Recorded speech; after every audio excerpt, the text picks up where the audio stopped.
नमस्कार।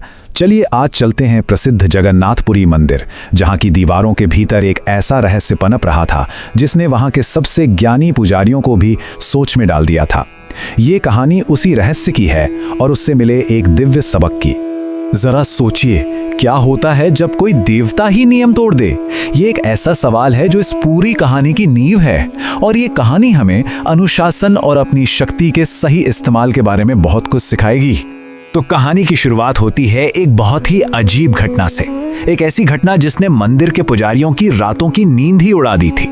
होता यह था कि हर सुबह जब मंदिर के दरवाजे खोले जाते तो भगवान को चढ़ाया गया प्रसाद आधा खाया हुआ मिलता। पहले एक दो दिन तो पुजारियों को लगा कि शायद उनसे ही गिनती में कोई भूल हो गई होगी, तो उन्होंने इस बात पर ज्यादा ध्यान नहीं दिया।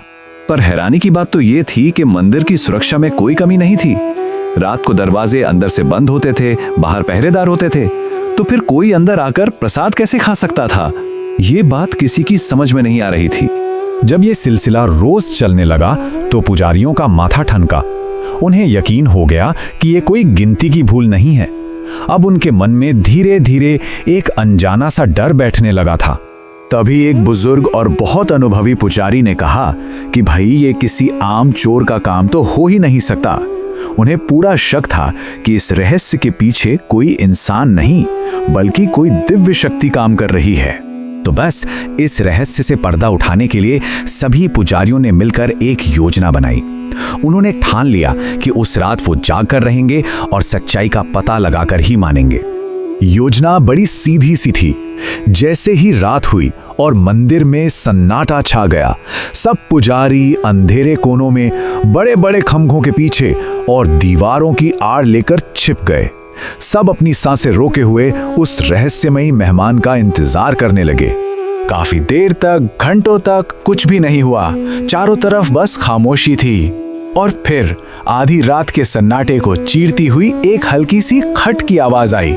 सब एकदम चौकन्ने हो गए और फिर धीमे, बहुत धीमे कदमों की आहट सुनाई दी।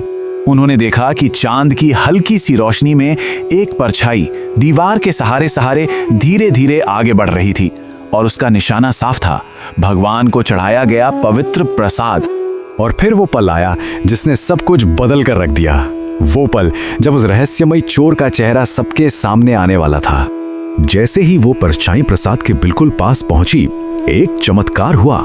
मंदिर के जितने भी दिए थे वो सब अचानक एक साथ जल उठे और पूरा मंदिर दिव्य रोशनी से जगमगा उठा। और सामने जो नजारा था उसे देखकर तो पुजारियों की आंखें फटी की फटी रह गईं। वो कोई चोर नहीं था, वो थे स्वयं भगवान गणेश, जो बड़े ही आराम से चेहरे पर एक शांत मुस्कान लिए प्रसाद का आनंद ले रहे थे। जब हैरान परेशान पुजारियों ने उनसे पूछा कि वो ऐसा क्यों कर रहे हैं, तो गणेश जी ने बड़ी ही मासूमियत से जवाब दिया, प्रसाद तो सबके लिए होता है, और क्या मैं भी ईश्वर का पुत्र नहीं हूं? पुजारी अभी कुछ समझ ही पाते कि इससे पहले ही मंदिर का पूरा माहौल बदल गया। हवा एकदम शांत हो गई और एक दिव्य तेज ने सबको घेर लिया। स्वयं भगवान जगन्नाथ वहां प्रकट हो चुके थे। अब ये मामला सिर्फ प्रसाद का नहीं था, ये मर्यादा और अनुशासन का सवाल बन गया था। जगन्नाथ जी ने गंभीरता से पूछा, क्या बिना अनुमति के प्रसाद लेना उचित है? इस पर गणेश जी ने भी तर्क दिया, अगर प्रसाद सबके लिए है तो फिर मुझे रोकना कैसे उचित हो सकता है? भगवान जगन्नाथ ने गणेश जी को गुस्से से नहीं बल्कि एक जादुई खेल के जरिए एक बहुत जरूरी पाठ सिखाने का फैसला किया।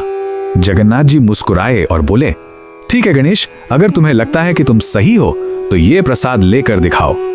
जैसे ही गणेश जी ने प्रसाद की थाली की तरफ हाथ बढ़ाया, वो जादुई तरीके से उनसे दूर खिसक गई। उन्होंने फिर कोशिश की तो थाली गायब होकर कमरे के दूसरे कोने में पहुंच गई। जब गणेश जी ने अपनी दिव्य शक्ति का इस्तेमाल करके उसे अपनी ओर खींचना चाहा, तो जगन्नाथ जी ने एक ही पल में सारा प्रसाद मंदिर से ही गायब कर दिया। गणेश जी हैरान बस देखते रह गए।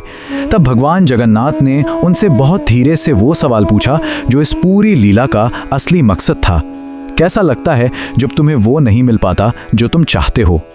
बस यही वो सवाल था। ये सुनते ही गणेश जी को अपनी गलती का एहसास हो गया। वो समझ गए कि ये सिर्फ एक खेल नहीं था बल्कि एक बहुत ही गहरा सबक था। गणेश जी की वो चंचल मुस्कान गायब हो गई। उन्होंने हाथ जोड़कर कहा, प्रभु मुझे क्षमा करें। अब मैं समझ गया, जब मैं प्रसाद नहीं पा सका तो मुझे उस दर्द का एहसास हुआ जो किसी दूसरे का हिस्सा लेने से होता है। उन्हें यह समझ आ गया था कि शक्ति होने का मतलब ये नहीं कि हम किसी भी चीज पर अपना अधिकार समझ लें। और यही कहानी हमें मर्यादा का पाठ सिखाती है, यानी अनुशासन, सही गलत का फर्क और सम्मानजनक आचरण का सिद्धांत।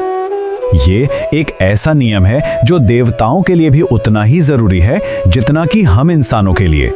जैसे ही गणेश जी ने अपनी गलती मानी, सारा प्रसाद अपनी जगह पर वापस आ गया।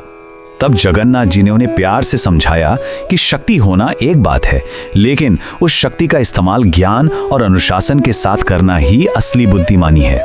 उस दिन के बाद गणेश जी ने हमेशा दूसरों के हिस्से का सम्मान किया और अनुमति लेकर ही प्रसाद ग्रहण किया। ये दिव्य कहानी हमें अपने जीवन के बारे में सोचने पर मजबूर करती है। हमारी अपनी जिंदगी में वो कौन से पल होते हैं जहां हमारी शक्ति को हमारे संयम और अनुशासन की सबसे ज्यादा जरूरत होती है? इस पर जरूर सोचिए।